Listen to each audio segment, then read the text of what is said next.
The Great Awakening birthed the non-denominational movement, but is it really what we think it is? That's what we're talking about today on the Kingdom Order. Are you ready to rise and shine? Unlock your purpose, it's your time. So stand tall, embrace your calling, give it your all. Conversations that lift and inspire, challenge the heart and set souls on fire. Leadership, faith, and gifts from above, walking in truth, empowered in love. Teach, man, teach, do it together. We're stronger in unity now and forever. Teach, man, teach, we rise as one. Walk with authority, it's just begun. In divine alignment, we take our stand. With God's power, let's heal this land. Teach, man, teach, do it together. We're stronger in unity now and forever. Teach, man, teach, we rise as one. Walk with the kingdom, authority is just begun.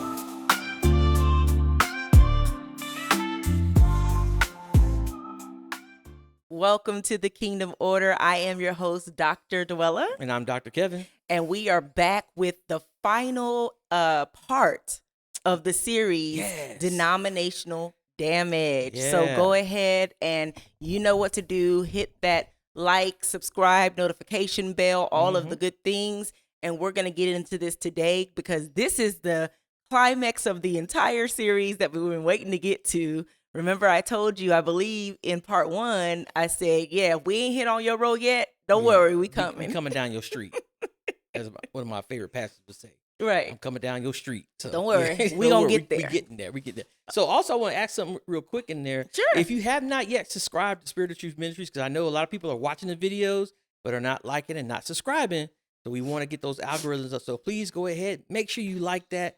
Make sure you, most of all, you subscribe to this ministry because we have a lot more great content other than just the Kingdom Order. Absolutely. We have other things that I'm pretty sure you'll like and enjoy as well. So make sure you go ahead and subscribe to our channel. Absolutely. On another note, I do get the people who don't subscribe. Yeah. You know, you do have those trollers from time to time, but you also have those people who are just kind of observing and watching, because when I think about subscribing, it's kind of still along the lines of what we talked about when we look at people who are quick to join a ministry or quick to join a church. So I get it, you know, because they're like, well, maybe I don't subscribe to their doctrine. Right. Well, we actually don't have a doctrine. We just that. follow the law. That's we just it. follow the word. We follow the Constitution, which is the Bible. That's it. Plain and simple. So, but yeah, I was noticing some of the videos. We have quite a few views, but the likes weren't there, and the subscribers. It's been steady now for about a couple months, but I know a lot of people watch, and it's like you said, it's those people who just monitor. It's monitoring, or they're trying to see, you know, what is it that they truly believe. And we're going to get into that. We're going to talk about that even more, because it's kind of like, especially with this particular wrapping up that we're doing with this series, because it's kind of like, okay, well, they're discussing all these different, you know, sections and groups of Christianity. So what is it that they believe? Who are they? What do, you know? And so we're going to get into that. Yeah, it's gonna be great. So absolutely, like I said last time, there's like so many denominations that we can't do them all, and so it would take literally. I counted it the other day, and I was talking about it. It's ridiculous. It would take us literally 2 full seasons to go through all the denominations, and that's just doing the main ones with the little sects and stuff in there. Right. But it's just too much to put in all of that. So I think we did a good job with just these 8 episodes to covering this. So. Yeah, let's get absolutely. So absolutely. So our focus with this, of course, the title today is Non-Denominationalism. Is it independent or is it just another denomination? And so our focus is a kingdom-based call to come out of these religious systems into true discipleship. Okay. The Kingdom of Yah is not Baptist. It's not Adventist. It's not Pentecostal. It's not Catholic. It is simply following the way.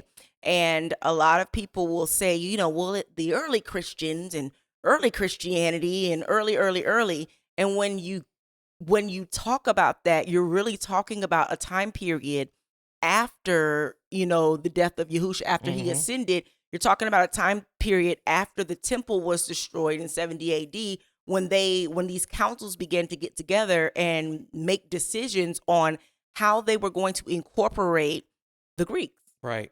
Man, and that's how all of this stuff happened with the divisions and you know, the scripture that we have read for the last couple of episodes in Romans, where it talks about beware of those who bring divisions among you. Again, you would say that we were the one bringing division. But I ask you this, is it us bringing the division? Or are we bringing awareness? Right. Because at the end of the day, denominations bring division, Right. but the kingdom unites. That's it. That's it. And it's interesting because, you look at the world in a sense, right? We're always quick to call out the stuff, anything, that has Absolutely. nothing to do with kingdom business or anything of that nature. We'll call out the president, we'll call out the governor, we'll call out local politicians, we'll call out, either other community leaders and stuff.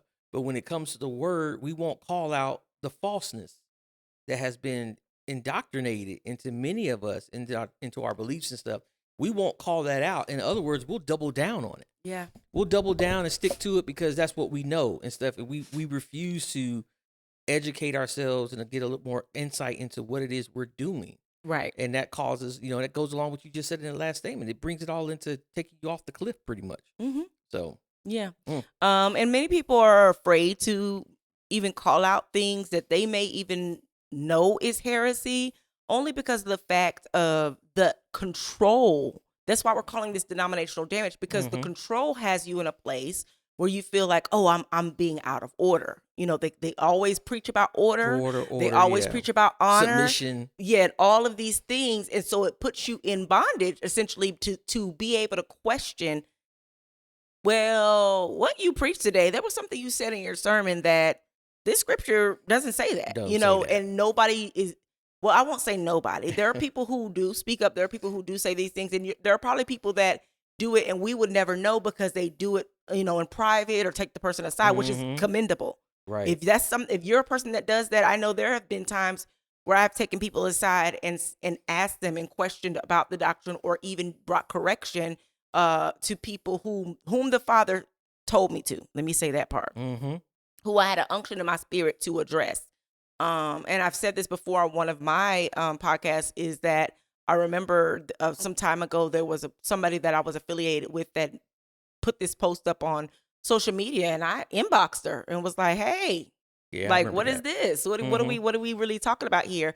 And I feel like that is the way, especially if you know the person, that is the way you should go about it, instead of just putting a nasty comment under in their the comment section, causing strife. Right. Yeah. Under their thing. Now, I get it if it's somebody that you don't know and maybe you just want to, put Bible verses up in there or whatever. But like if it's somebody that you know, instead of like bringing that division and strife, I would say to inbox them, but pray about it. Yeah, pray about it. Yeah. Because a lot of times you can go amiss with that by quickly responding. I tell people all the time, don't be so quick to respond to things. Yeah. Think and then respond. Yeah. Don't be so quick to react to a post. Yeah. Respond. Absolutely. Which response will cause you to think a little bit more about what you're about to do, or what you're about to say, as opposed to reacting, because we're human, so by nature our instinct is to react. Absolutely. Whenever something triggers us, we react when it comes to fear, past traumas, past hurts. We react a certain way when we experience that. So oftentimes on social media, a lot of the strifes and infighting that happens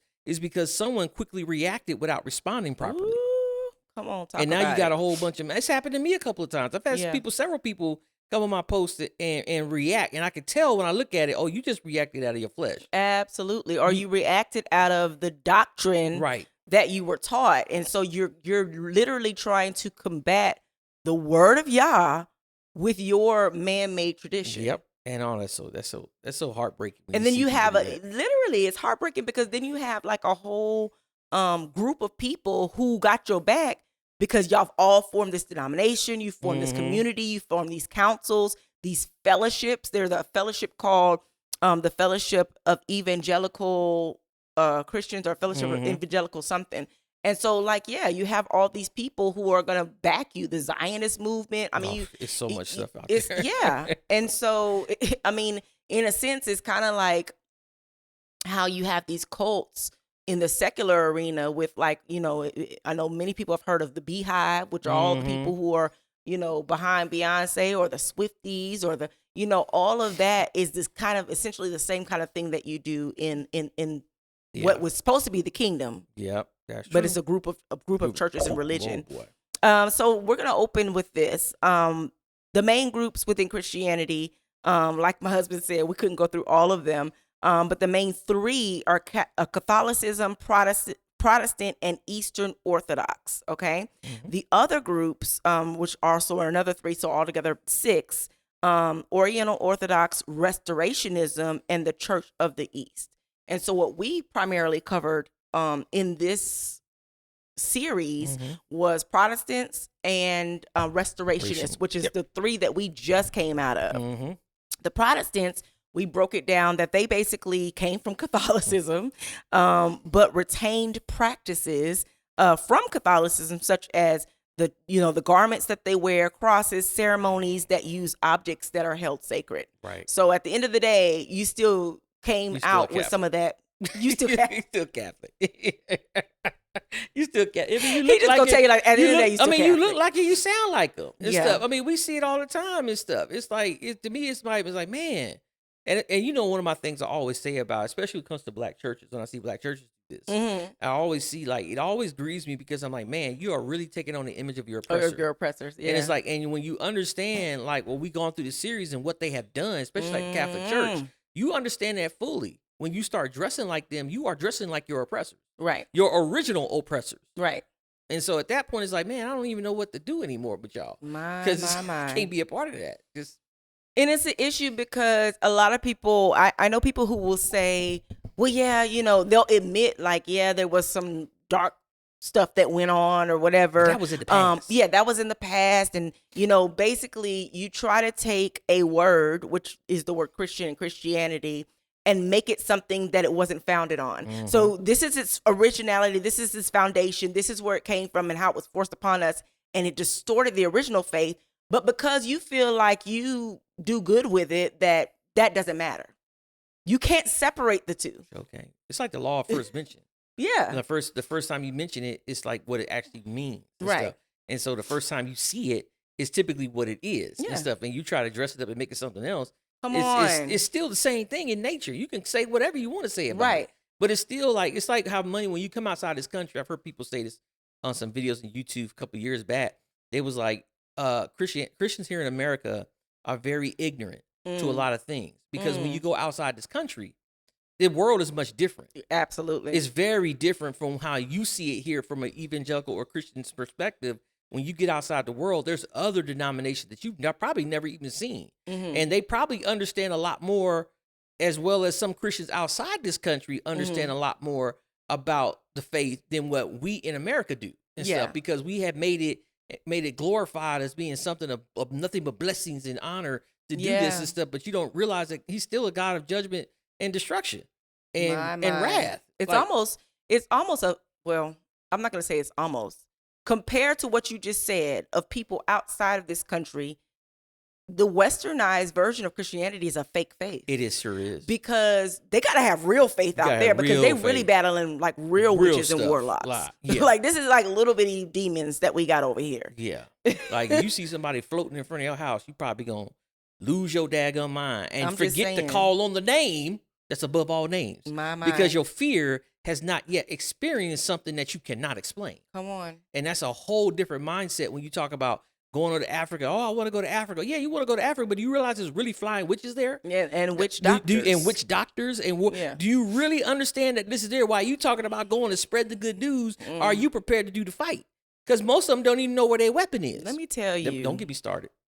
This show about to go a whole nother direction, boy. because when I tell you the amount of people who want to put international in their title and have never even appealed or understood the demonic realms in your own region, and ain't got no power to war against those demonic realms and those warlocks and stuff, but you want to be international. Right.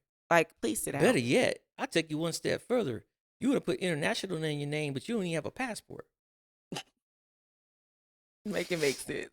Yeah. Well, technically, I guess they want to be in the technical side. I guess they want to be technical because of the fact that we do have streaming now. So they international because, they streaming internationally. They ain't got to actually go to, I'll be like, to okay, the place. so what does your international streaming or analytics look like? Who Who watching you from over here and over there and stuff? And everywhere. Yeah, it's kind of reminds me back like when you had Fire Dance and stuff. And I don't know why this came across my mind the other day, but when I proposed and stuff, and I said that I see you being international and stuff, and everything, and not realizing that literally that next year it was going to happen, and it did and stuff. And even our pastors at the time were very surprised because they had no idea the reach that someone could have around the world if you're speaking the truth. That's it. If you're speaking the truth and doing something with that the Father has guided you to do, He's going to make it internationally known. That's it. We didn't do out there and go over here overseas to promote anything. It's just people saw it, people shared it, and people tuned in. Exactly. And it helped you build a business that was basically internationally recognized. And so it's like when I really bothers me when I see churches that do this, but yet they have no mindset or no knowledge of actually how to spread that gospel internationally. Yeah. Because they're only concerned about what's happening on their block. Right. No further. You're not even really concerned about across the street. You're just concerned you about wanna- what's happening in your four walls, and you care nothing about that, but you claim to say because of your denomination that you're international. Ooh, help us today. Make that make sense for me. Help us today. So, and then at the end of the day, what we're going to discuss today is the fact that even though you know, there are many that are spreading it, you know, and everybody's not false. I mean, there are people that are actually spreading the truth, but they're not widely heard of. They're not these people who are on TV. They're not these people who are international and known, and you mention the name and you know them. They're not those people. They're smaller communities because everybody's been so indoctrinated that the minute you say the law, the minute you say commandments, the minute you say Sabbath is on a Saturday, they like, I'm not with it. Because it's not common to man. And so here it is. We extensively covered in the last few episodes a few of the restorationists who are the Mormons, Adventists, Jehovah's Witness, who restored pieces of the faith, but pieces of the faith like the Sabbath commandments and the one true Yah, but they still imposed man-made doctrines which kept people enslaved to systems. And what we're trying to do is show you the Spirit over the systems, show you who Yah is over these systems and what His holy word says, what His commandments are, and not these bylaws that have been that have been erected to church covenants and stuff. Yeah, that have been erected instead of what it clearly says in the word. And it's so contradictory because when you look on many of the church websites, the one of the first articles of their faith say, we believe, in the word. We believe the Bible is the only, what is it? Whatever that thing they say, infallible word of God. Word of Yah, but they don't follow it. Right. Or they follow it and give their own interpretation of it. Jesus, why? Yeah, and say that this is what that means, and it's not. So let's talk about some of the commonalities in these Christian denominations. You can go ahead and read that. So some of the comments in Christian denominations that most groups affirm either the Nicene Creed, or the Apostles' Creed, or both. They have a man-made statement of faith not found in Scripture. Yeah, and so that creed part to me is the craziest thing because when you see what it is, it's basically an oath. Yeah. It's an oath to believe in a doctrine, but it has nothing to do with Scripture. It's just saying that both of those are oaths. These are oaths that you're making, and the word says make no oaths under the sun and stuff is what it says. So it's like, okay, you're already going against Scripture now because you got these creeds and these oaths that you're doing, which clearly goes against the word of Yah. And it's like, and some of them are just really downright spooky though. Yeah. Because the Apostles' Creed and people. Well, the thing that I have an issue with on the Apostles' Creed is that it includes the Catholic Church, who they say is holy. So it basically says, do you believe that I affirm that I believe in, Yah, and I believe in not really Yah, because they believe in another God, but that's another story for another day and another season. Another season, please. But it says that they believe in the Holy Trinity, and then they believe the Trinitarian doctrine, which we're going to get into the next episode. But it also says you have to affirm that you believe in the Holy Catholic Church. I'm like, what? Why you put that in there? It's like you making an oath to Satan. Yes, and as we actually went over with a lot of the restorationists, such as the Jehovah's Witness and the Seventh-day Adventists, They do have in there, I think we were talking with Seventh-day Adventists, that they actually have in their baptismal thing that they had to agree to their 28 beliefs and all yeah. that stuff, and that you are actually baptized into the church. Not into the kingdom. That the word into don't the say church. that. Yeah. That's just really.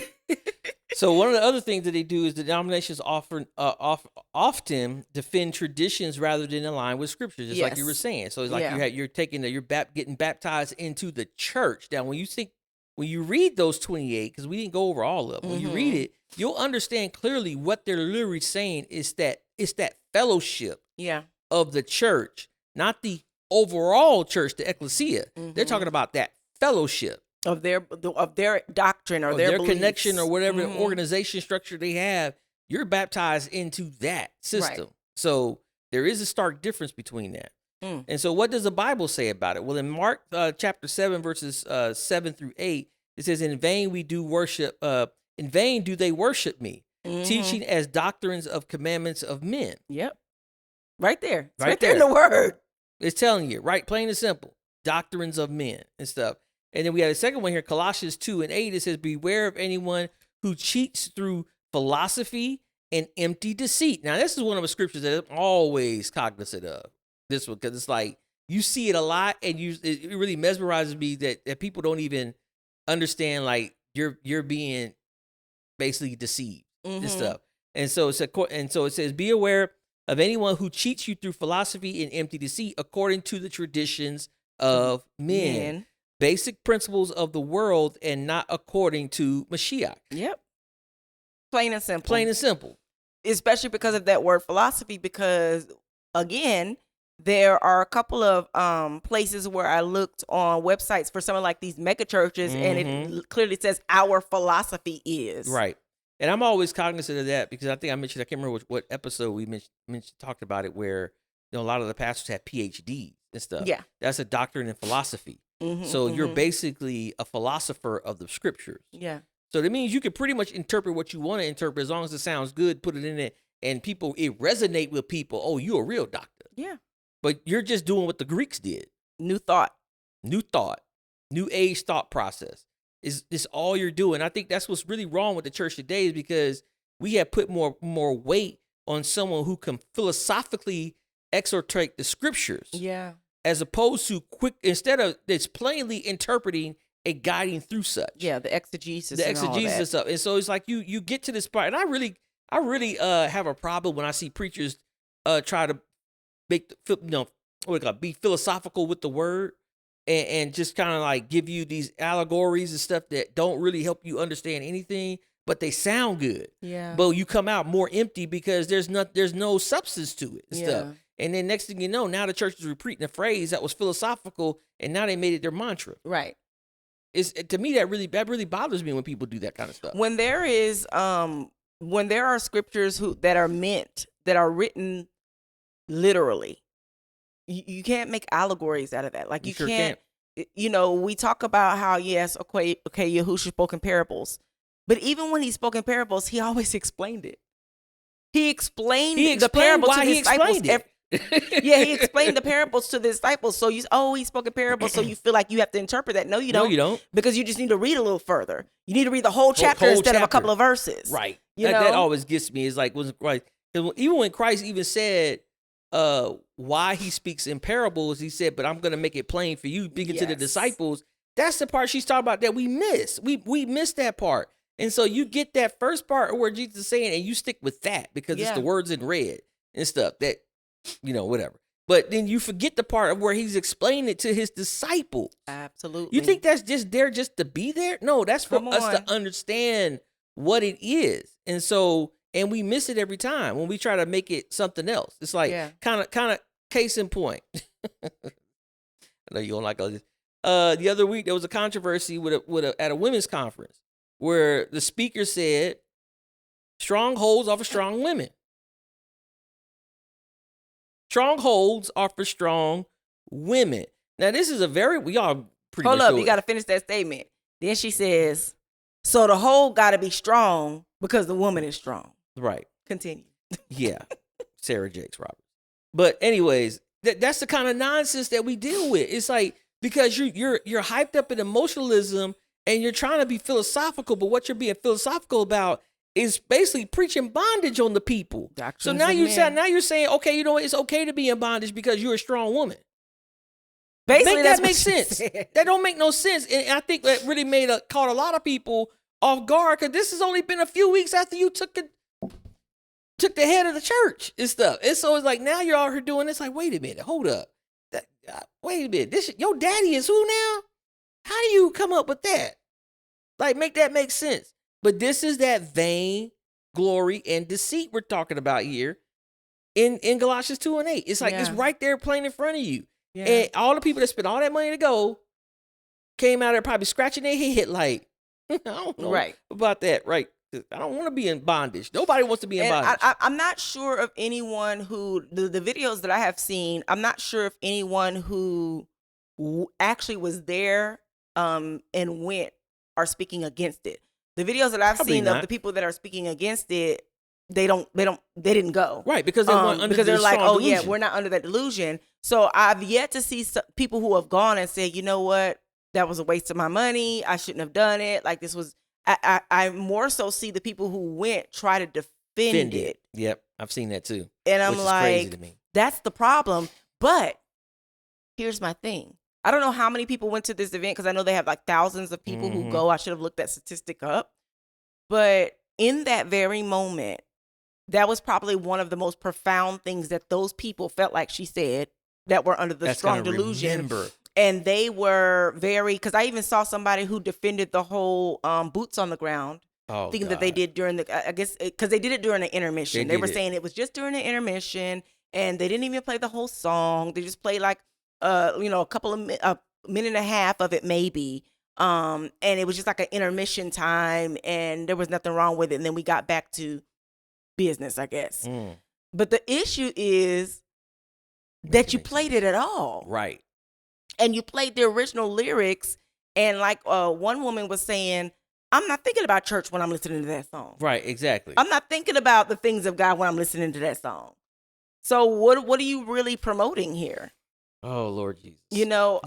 But crazy. getting back to the main thing, the issue is the statement alone is and I'm going to be very, very bold when I say this. Go ahead. The statement alone is a form of sorcery that was sent out through a microphone, over speakers, over the airways. We know that it says in the word that he is the prince of the power of the air. And so those people who came out of that conference defending it is because they actually are under that spell that was just put on them. Because if you're listening to the phrasing of what she's saying, we got you. Right. And she's doing this the whole time while she's saying it.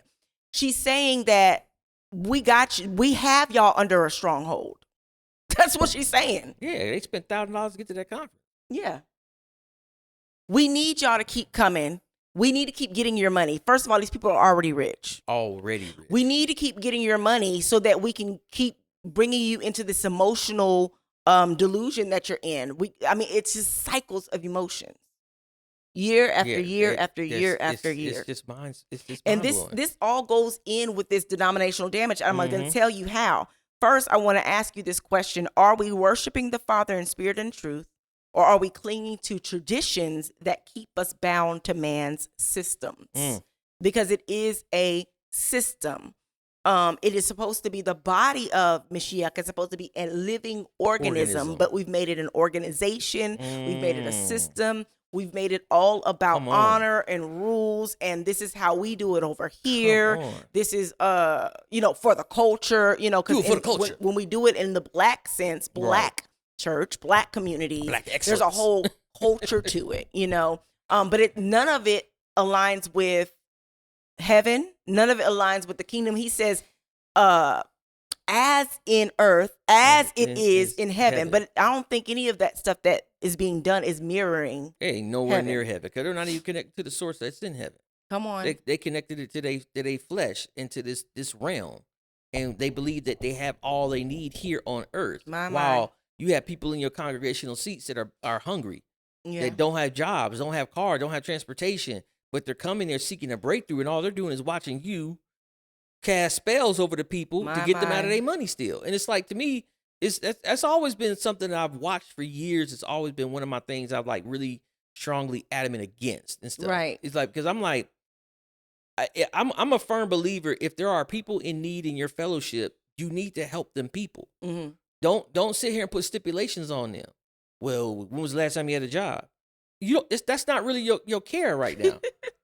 The care is, are you going to meet the need? Because I believe Christ says something is like, because you've done it to the least of these, you've done it to me. Absolutely. And there have been many times where I myself have witnessed where the Father has done something miraculous in my life because I put myself aside and put somebody else's position ahead of mine. That's good. And I watch a lot of these televangelists that don't do that. And they might say, oh, yeah, we have a lot of homeless community. We do a lot of outreach and stuff. But are you really there? Mm-hmm. Or do you send a few little people from here to send them over there and stuff? Yeah. Are you really putting those people in a position where you're really lifting them out of their state? Right.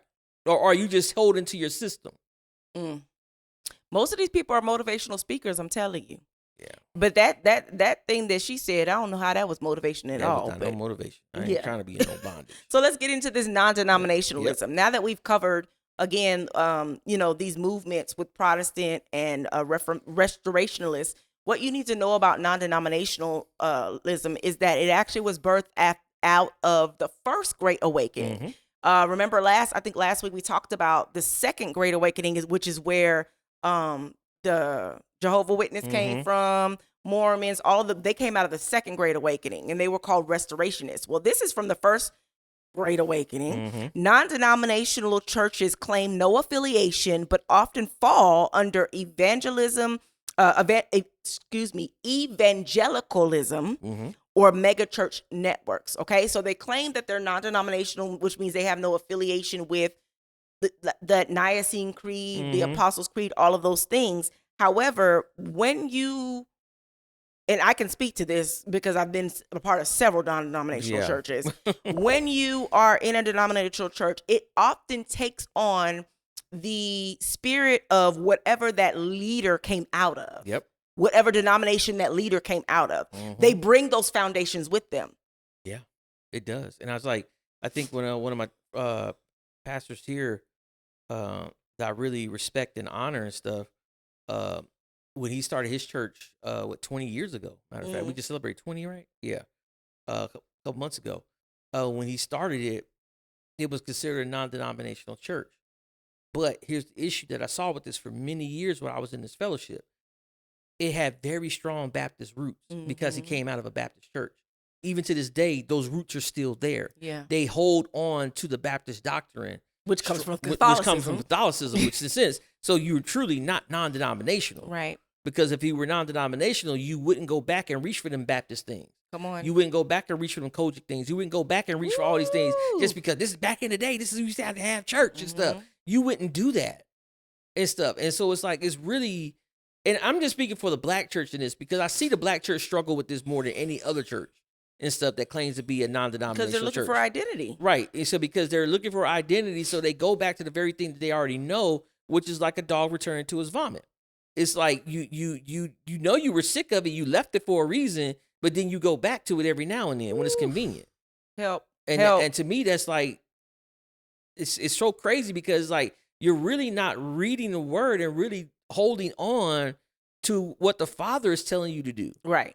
You're doing what's feel. This is why I always believe when someone says they have a non-denominational church, the first thing I do is I don't look at the pastor, I look at the leaders that's underneath them. Because that's always going to tell you what's really going on. Because the pastor might say it out of his mouth, but are them leaders that's underneath it coming out of somewhere? And a lot of times they're going to do what they already know. Come on. They don't go and study to do something different. They go do what they already know. And that's the problem. It's like now you got this Baptist thing creeping in because your worship leader is still Baptist. Wait a minute. You got me up here wanting to call you Doc right now. Come on, Doc. But it's true. It's really honestly true with that because just go think, sit back at church and think and look at it and see. where are these people? The organists, did they play in a Baptist church or a Kojic church? Come on, you gonna that's see important. that. You gonna see that spirit come in. That's important. In that non-denominational church and stuff. It's gonna always happen. I don't care if you sing CCM or not. If you sing CCM, I guarantee you some Baptist and gospel is gonna come right up in there. Absolutely. And it all the time. And I think that's important to look at when you talked about the leaders under the pastor, and then even more importantly, the worship team, the worship leader, and the musicians. Yep. Because that really is what's going to shape the movement of the ministry. Mm-hmm. And like you said, did they come Kojic? What's their background? Because they're going to at some point try to introduce those things. They sure will. Into the And worship, you can always tell 'cause- unless the pastor just absolutely tells them like, Right. no, we're not doing that here. Yeah. However, at the end of the day, the apostle or whomever is the head shepherd of that house, they may say they have the spirit of their leader, but once you have that team of people who are in place and they have their different ministries within the church, sometimes you have many churches within one church. Yeah. Because now there is this separation, and like this is how they run their particular ministry. This is how they run the usher ministry board or the run like choir the or the Baptist, like the missionary Baptist, and a lot of times the pastor won't know that this stuff is being done. Right. And the people in that separate ministry, the ministry that's under the church, they won't go tell the pastor because they think that person's getting orders from the pastor, and really they're just infiltrating their own thing. Boy, you hit the nail on the head with that one. Listen. So they never go tell the pastor. They never go address it with the pastor. I've known a couple of people who have done it. And matter of fact, a good friend of mine who has done it. And when they did go address it with the pastor just backed that person up, even though they knew that the person wasn't right. They just backed up that leader because they didn't want to lose that leader. Right. Even though the leader was in error, they didn't want to lose it and stuff. Yeah, that's crazy. Oh my Lord, you hit the nail on the head with that one stuff. So let's talk about it. Non-denominationalism. An example, when I told you that they claim they don't have affiliations, but they fall under the evangelical system. Non-denominational churches like the Potter's House, make a church like the Potter's House, they claim to be non-denominational, but they're strongly Pentecostal. And the belief system that they have, as a matter of fact, I read that Bishop Jakes was actually ordained in what was called Oneness Pentecostal. Yep, sure was. But in Oneness Pentecostal, they didn't believe in the Trinitarian doctrine. However, now the Potter's House does believe in that. Yeah. And it's really interesting because, everybody who grew up in a Pentecostal church, the reason why I've been in a Potter's House maybe like 2 times and stuff. I wasn't really impressed. It's a big edifice and stuff, right? And stuff. And you can really get caught up in that thing. I think it's where a lot of people do. They get caught up and stuff in that. And because everybody comes in with high expectations and stuff. Right. And they don't get past the high expectation to get into the word or to anything. They just get stuck right there at that moment. Come on. But it's like when you understand coming out of that Pentecostal church, you'll see why a lot of people in there drive to that church, because they go to what's familiar to them. It's always tied to that. Anytime you go to a church, someone goes because that's what they grew up in. And stuff. And so, they got a little this and a little bit this. It's like old school church. Just stuff back in the when my grandmama and them used to take me to church. Just not your mama taking you to church. When your grandmama took you to the church. That's a whole 2 generations right there. Wait a minute. So now you're tied back down to the root again. Because it's what you remember as a child and stuff. Right. Instead of you trying to seek something better, a better way, a better understanding of his word, you go back to what's familiar to you. Right. And so that's why a lot of the churches like the Bible says, hold on to those type of beliefs and stuff, is because it's familiar to them. Yeah. And when you think about, a lot of people will say, well, what's wrong with that? Going back to the roots of what my grandma did, because, a lot of people will bring up how, they have the saying of how the old saints did it. The old saints did this and the old saints did that. Well, the old saints lived in a whole different generation where they were still dealing with slavery. Hello. And, they were still dealing understanding with a lot in the word. Yeah. Slavery, they were dealing with, not necessarily slavery, but they were dealing with segregation. Yeah, Jim Crow. They were dealing with Jim Crow. They were dealing with, there were other things they were dealing with in that time, and all they had to hold on to was, and for lack of better words, the white man's religion. Because remember, in slavery times, they couldn't read. They had to take on what their oppressor told them, and that continued on. And then they came into those, what you call them, the old 100s and the things that they used to sing. And when you try to bring that into today, it makes no sense. Right. Because this is not our reality. This is not, we didn't live in that. And we know better because we're educated. We can read. We have the word right in front of us, but we don't want to. We want to go to a conference. We want to go to a workshop. We want somebody to explain it to us in their theological terms without going to get it for ourselves. It's like I told you many times about a story I had when I became a deacon, and they wanted me to do the old 100s and stuff in devotion at a Baptist church. Yeah. And I was adamantly against it. And stuff. Yeah. And I wasn't being against because I was being rebellious, because I knew what it was and stuff. And I wanted to know, did they know what it was? Because if they could tell me what it was, then I might entertain it and stuff. I still wasn't really with it, but they didn't even know what it was and stuff. And I'm like, yeah, it's because in slavery times, they weren't allowed to read. So the one person that knew, understand, and had a good memory would call and response. That's where the call and response came from in the Black Baptist Church.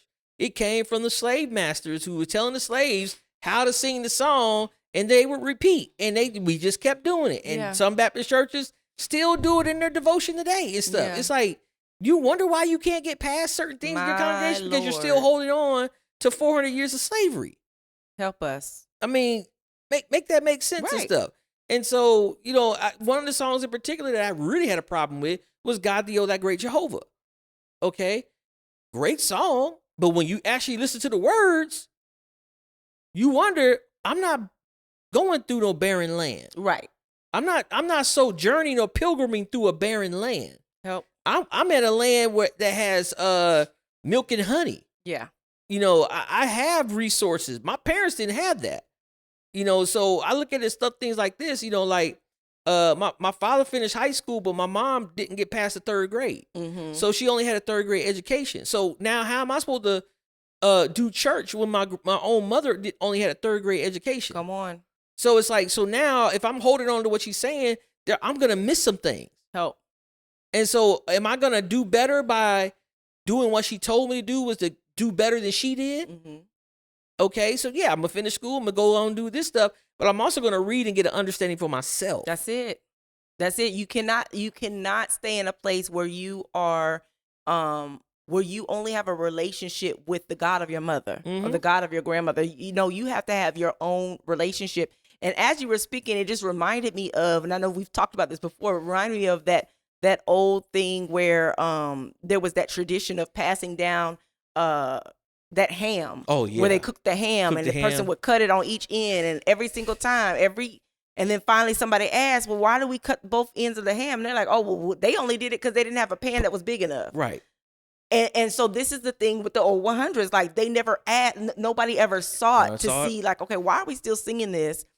Because is this really our reality? Is this what we should really be singing to him? Or is this something that got them over in that time? Yeah, it's just like going to the Baptist church and everybody put their finger up when they walk out. Yeah. That was right there was always one I just like, put your hand down. Put your hand down. It's like, well, what do you mean? I'm just excusing myself. You're not in the field. Come you on. Slave. You're not in the slave field over there picking cotton where you have to put your hand up to show the slave master that you got to go to the bathroom. Right. You do this in the church. They only do this in the church. And it's like, you do this at work? That's no. terrible. Do you do this in the grocery store? No. Do you do it anywhere? You do it at home? No. But you do it in the church. Why? Help us. Because you're holding on to traditions of men. Come on. Out of ignorance. Out of ignorance. I'm going to stop because I can go all day about that part. Y'all, I didn't know this episode was going to be like this. So we mentioned the Potter's House. Also, one that I looked up, Tony Evans, who founded the Oak Cliff Bible Fellowship, also claims non-denominationalism, but they are very much aligned with the evangelical theology. And again, I mentioned we're going to talk about this when we do the Trinitarian episode, but in the evangelical theology and the evangelical fellowship, if you're connected to them, which is like about 300 churches that are, they have that Trinitarian belief. There's a lot of doctrinal error that they have. And so we'll get into that in that episode, but y'all have to go study and read this stuff for yourself, because you will join into something. And even though on the surface, it's like, okay, they're not like the other ones. This is not denominational. So they're not declaring this or they're not declaring that. Okay, it looks like that on the surface when you're in the lower level of it. But if they have any affiliation above them, or if they're connected to anybody, you need to start looking at, okay, who are they connected to? Right. Who are they affiliated with? Where do they come out of? Because the core of that is not going to change. It's not going to change. And it's funny how you mentioned those two examples right there, because both of those leaders retired. And recently. So now look at who's coming to replace them. Because you're going to see something that's going to be a difference. Are they going to hold on to what they've already learned from their previous leader? Or are they going to take that and add something else to it? Which I believe the latter is going to be the true part. They're going to add something to it, and it's going to and it always happens. Look where we're at in the church today.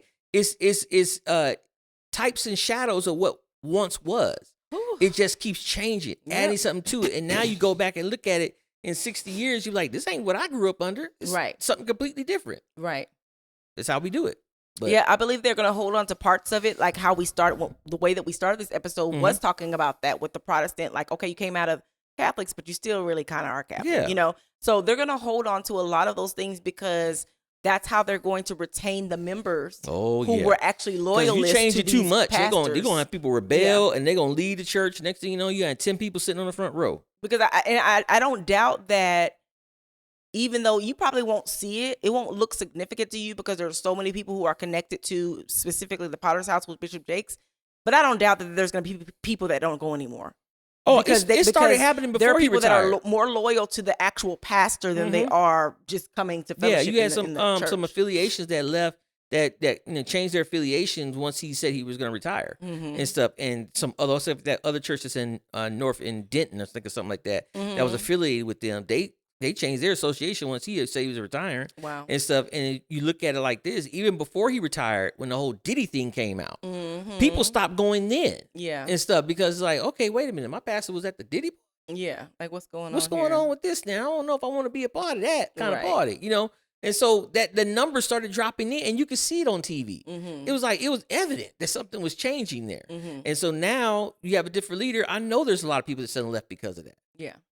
And I think you'll see him come back every now and again just to, bring the numbers back. But yeah, that's why he's pastor emeritus. And I'm glad we brought that up because going back to what we talked about earlier with the Sarah Jakes Roberts event, that's why they do things like that. That's why they need that woman involved movement and stuff like that, because if they don't draw the numbers to the actual church ministry, they're gonna draw numbers in that area at least. Because always happens. They love a good conference. The woman gonna bring the family to the church. Yeah, absolutely.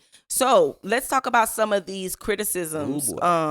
When I looked this up in regards to non-denominationalism, there was two that stuck out to me. One from a guy named Stephen Prothero, who was a Boston University professor, who believes that non-denominationalism encourages a dissent of Christianity, ignorance of the scriptures, lowering the overall religious literacy while increasing the potential for inter-religious misunderstandings and conflicts. Wow.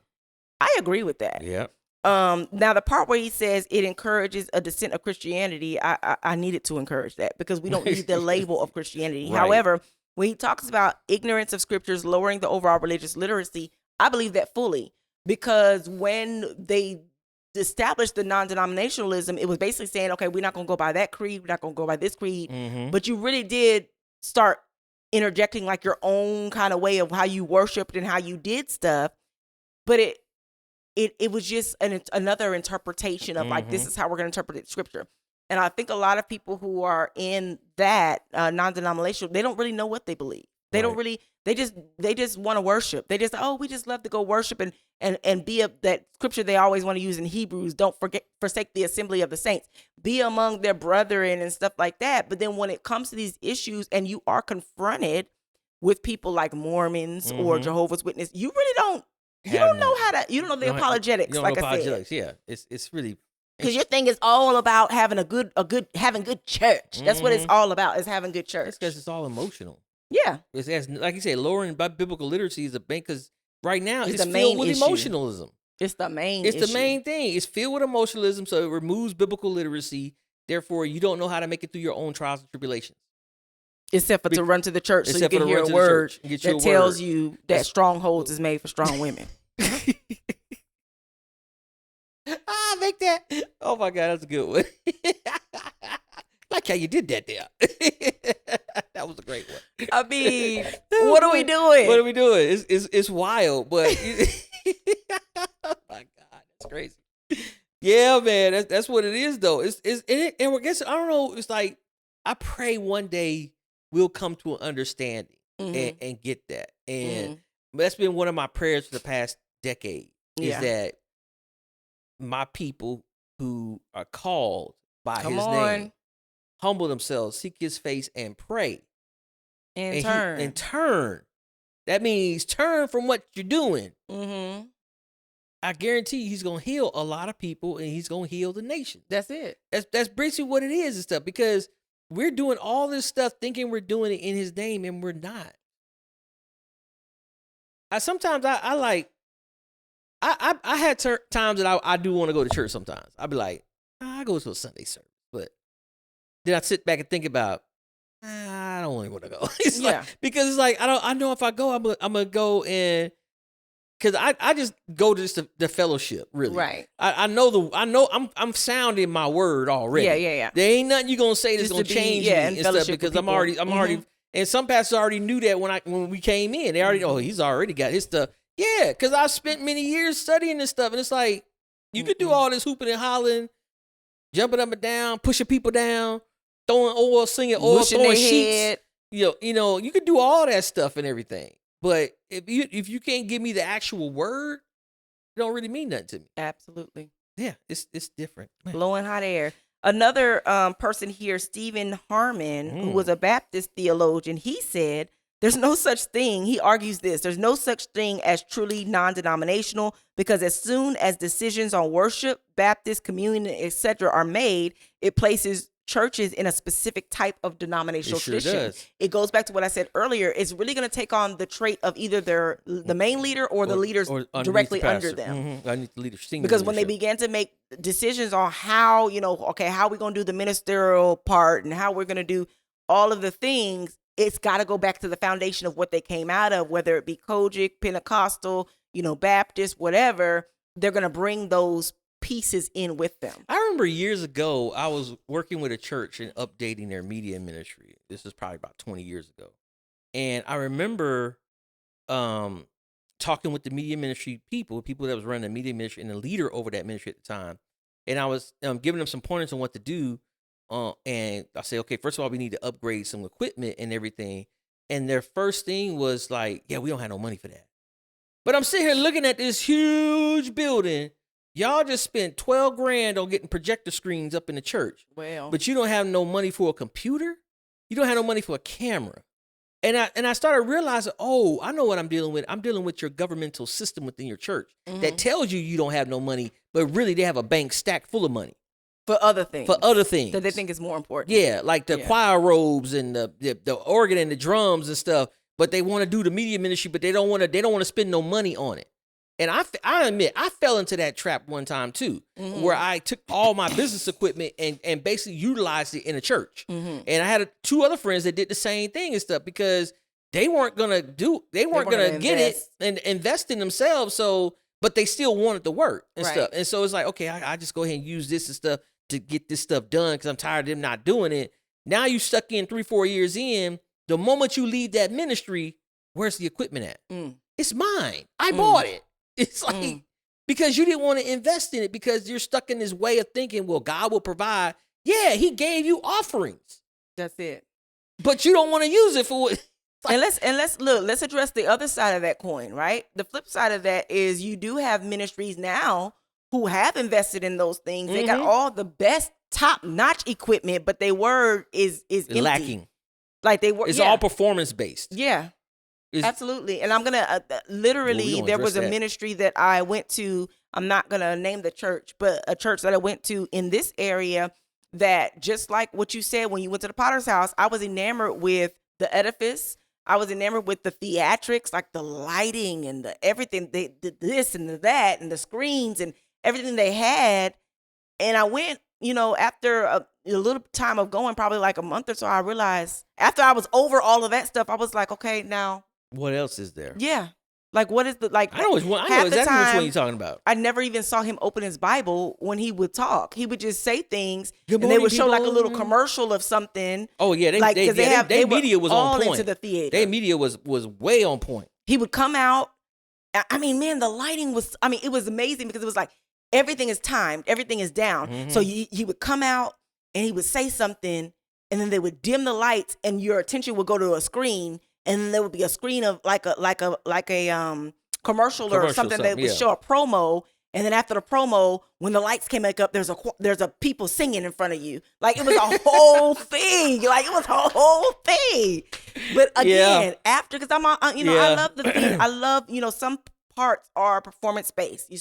I remember early on in Fire Dance Academy, I said that, and I think it rubbed one of the people the wrong way, and she never came back to the academy. Yeah. But I'm like, no, truly, some things are performance based. Some pieces of it are performance based in timing and how you got.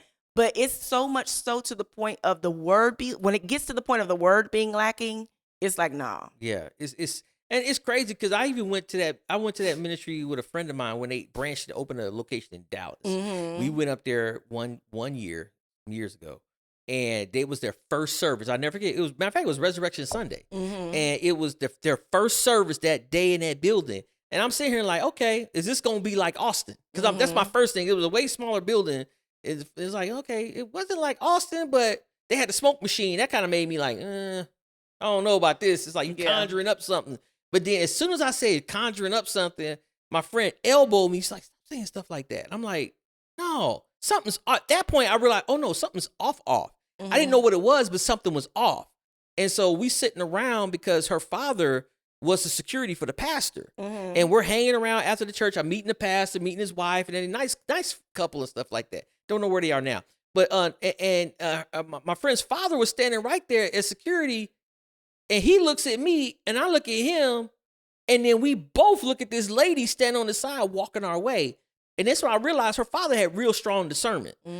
That was a witch that was walking up to hug the pastor and the first lady. And we both sitting there like, you gonna get him? I'm gonna get him. Which one? Right. Because we was like, and we're saying like, don't nobody see this? Because it's like, and even my friend was like, what was you and my father like doing over there? We was like, evident. You didn't see that lady that walked up? That was a whole witch. I said, she even had the tattoo on her neck. I was like, I'm looking at the tattoo because I'm like, is this pastor gonna see this? Because I'm gonna stand here because I don't know if he gonna break out and need deliverance or something or what.